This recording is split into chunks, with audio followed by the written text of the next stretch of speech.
शहर बगदाद से कुछ फासले पर एक छोटी सी बस्ती थी, जहां एक बूढ़ा शख्स अपनी आखिरी जिंदगी के दिन गुजार रहा था। वो एक खामोश और आजिज लेकिन दाना इंसान था। उसके 5 बेटे थे। इनमें सबसे बड़ा यूसुफ था, जो एक जमींदार था। यूसुफ पूरे दिन खेतों में मेहनत करता था, जमीन को सेंचता और फसलों की देखभाल करता था। लेकिन वालिद की खिदमत करते हुए कभी कभार वो उकता जाता और दिल ही दिल में सोचता कि ये जिम्मेदारी कब खत्म होगी। शाम को यूसुफ तकाहारा खेतों से लौटता तो उसका बूढ़ा बाप हकीम खामोशी से बेटे की तकन को महसूस करता था। हकीम के दिल में बेटे के लिए बेपनाह मोहब्बत थी, लेकिन वो कुछ कहे बगैर फकत अपनी नजरें झुका लेता। कुछ अरसा बाद हकीम अपने बेटे यूसुफ के रवैये में तब्दीली महसूस करने लगा। वो जानता था कि यूसुफ अपनी तकन और जिम्मेदारियों के बोझ तले दब चुका है, और शायद उसे ये महसूस होने लगा कि बूढ़ा बाप अब उसके लिए एक बोझ बन गया है। यूसुफ का रूठा रवैया उसके वालिद को परेशान करने लगा। वो अपनी जिंदगी के आखिरी अय्याम सुकून से गुजारना चाहता था, लेकिन यूसुफ की बेरुखी ने उसे गमगीन कर दिया। कुछ अरसा बाद हकीम ने यूसुफ को करीब बुलाया और कहा, बेटा, मुझे मालूम है कि तुम पर बोझ बढ़ गया है। फिक्र न करो, मैं ज्यादा दिन तुम्हारे साथ नहीं रहूंगा। 2-3 दिन बाद मैं दूसरे बेटे के पास चला जाऊंगा। तुम अपने काम और जिंदगी पर ध्यान दो, मेरे लिए परेशान न होना। यूसुफ ये सुनकर कुछ देर खामोश रहा। दिल में निदामत की हल्की सी लहर उठी, मगर उसके लबों पर कोई सख्त या रोकने वाले अल्फाज न आए। कुछ दिन गुजारने के बाद बूढ़ा हकीम यूसुफ के घर से निकलकर दूसरे बेटे फारूक के पास चला गया, जो एक कामयाब ताजिर था और माल व दौलत की कमी न थी।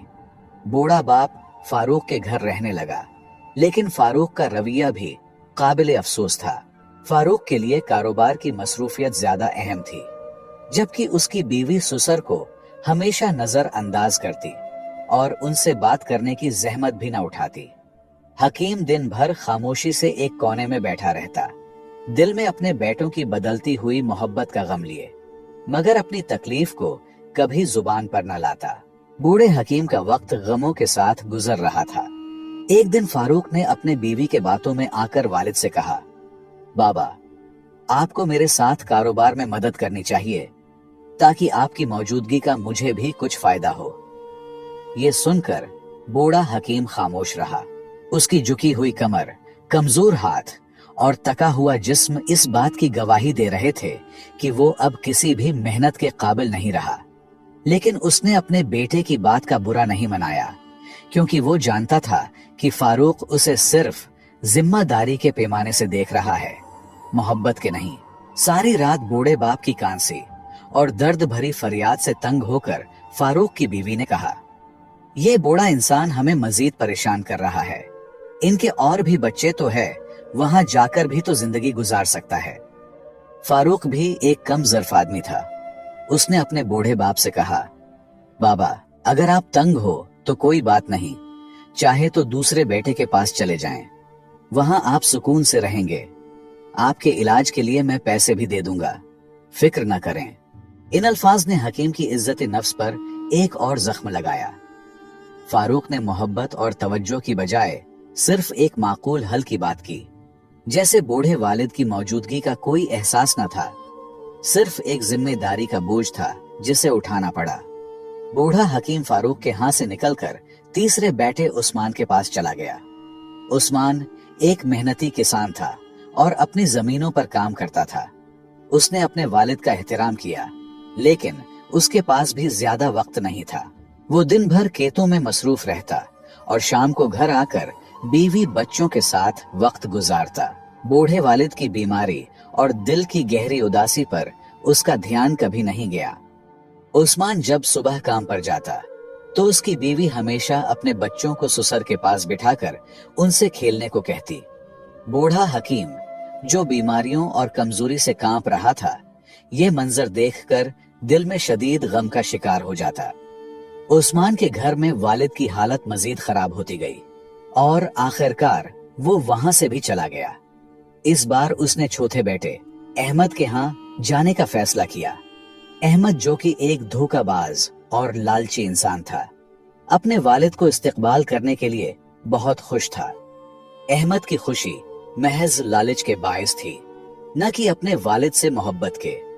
अहमद ने अपने वालिद को इज्जत दी और कहा, बाबा, आपको यहाँ रहने में कोई तकलीफ नहीं होगी। वक्त के साथ साथ अहमद को पता चला कि बूढ़े बाप के पास कोई माल दौलत नहीं है, तो उन्होंने भी बाप को नजरअंदाज करना शुरू कर दिया। अहमद की बीवी ने अपने ससुर को एक बोझ समझकर उसकी कोई खिदमत नहीं की, बल्कि उल्टा तकलीफ दी। वो हमेशा शिकायत करती रहती और बूढ़े को अपने कामों में रुकावट समझती। लेकिन बीवी की क्या कसूर, जबकि अपने बेटे रूठ चुके थे। अहमद भी अपने कारोबारी उमूर में इतना मग्न हो गया था कि उसने अपने वालिद की हालत पर कोई ध्यान नहीं दिया। इस दौरान बूढ़े की सेहत और जिस्मानी हालत तेजी से बिगड़ने लगी। आखिरकार एक दिन अहमद ने भी जवाब दे दिया और कहा, बाबा, तुम यहां नहीं रह सकते। मेरे पास इतना वक्त नहीं है कि तुम्हें हर वक्त देखूं। तुम्हें कहीं और जाना होगा। इसके बेदर्द अल्फाज पर बूढ़े हकीम ने दिल बर्दाश्ता होकर आखिरी बेटे अब्दुल्ला के यहाँ जाने का फैसला किया। अब्दुल्ला हकीम का सबसे छोटा और कम उम्र बेटा था, जो एक गरीब और मेहनती शख्स था। दिहाड़ी लगाकर जो पैसे कमाता, इन पैसों से वो अपने बाप के लिए दवाइयां खरीदता और अपने घर का खर्च चलाने की कोशिश करता। उसकी बीवी भी काफी ईमानदार थी, अपने ससुर का दिल से ख्याल रखती थी। वो उनकी बीमारी और बुढ़ापे को समझती थी और हमेशा माँ बाप की तरह उनकी खिदमत में लगी रहती थी। बूढ़े हकीम ने जब अब्दुल्ला और उसकी बीवी की मोहब्बत और एहतराम देखा तो दिल ही दिल में खुश हुआ और बहुत दुआएं देने लगा। वक्त गुजरता गया और हकीम अपने छोटे बेटे के घर में खुशी खुशी जिंदगी गुजारने लगा। उसकी जिंदगी में सुकून और मोहब्बत वापस आई और वो इस बात पर शुक्रगुजार था कि आखिरकार उसे वो इज्जत मिला जिसका वो हमेशा से हकदार था। बिलाखिर हकीम की जिंदगी के आखिरी अय्याम शुरू हो गए और वो शदीद बीमार पड़ गया। अब्दुल्ला अपने बाप की हालत देखकर बेहद गमगीन होता और अक्सर रो पड़ता, क्योंकि वो अपने वालिद को एक बोझ नहीं बल्कि हकीकी मानों में बाप के रुतबे से देखता था। उसके दिल में वालिद की इज्जत और मोहब्बत का समंदर था और वो हर मुमकिन कोशिश करता कि अपने वालिद की खिदमत में कोई कमी न रह जाए। अब्दुल्ला के आंसू और उसकी फिक्र वालिद की जिंदगी के उन आखिरी दिनों में उसके लिए एक तसल्ली और सुकून का बायस बने। हकीम ने अब्दुल्ला की मोहब्बत देखकर उसे अपने करीब बुलाया और बारीक आवाज में कहा, बेटा, मेरे आखिरी दिन करीब हैं। मेरी सांसें अब गिनती की रह गई हैं, लेकिन अल्लाह तुम्हें हमेशा खुश और आबाद रखे। जिस तरह तुमने मेरी खिदमत की और मेरा दिल जीता। अब्दुल्ला ने गमगीन लहजे में जवाब दिया, बाबा, अल्लाह न करे कि आप हमें छोड़कर चले जाएं। आपके बगैर हम कैसे जी सकेंगे। हकीम ने मुस्कुराते हुए कहा, बेटा, ये तो हक का रास्ता है। हर शय को फना होना है। मुझे भी अपने खालिक हकीकी के पास जाना होगा। अब्दुल्ला ने गमगीन लहजे में कहा, बाबा, क्या आप मुझसे खुश हैं? मैं वो खिदमत नहीं कर सका जिसके आप हकदार थे। मेरी बीवी भी कम अक्ल है, लेकिन अगर आपके दिल में कोई गिला शिकवा है तो हमें जरूर बताएं और अपना गम हल्का कीजिए। हकीम ने गहरी सांस ली और अब्दुल्ला को कहा, बेटा, एक आखिरी बात है जो मैं तुमसे कहना चाहता हूं और यह एक बड़ी अमानत है। मैंने अपनी जिंदगी में तुम 5 बेटों का इम्तिहान लिया, लेकिन इस आजमाइश में सिर्फ तुम कामयाब हुए। बेटा, मेरे मरने के बाद तुम बगदाद की फुला गली में जाबिर नाम के एक बूढ़े शख्स के पास जाओ। उसे मेरा नाम लेकर कहना कि हकीम वफात पा चुका है और वो अमानत जो मैंने उसके पास रखी थी वो तुम्हें दे दे। हकीम ने अब्दुल्ला के कंधे पर हाथ रखकर कहा, जो अमानत दे वो तुम्हारे लिए है। उसे अपने बीवी बच्चों की जिंदगी बेहतर बनाने के लिए इस्तेमाल करना।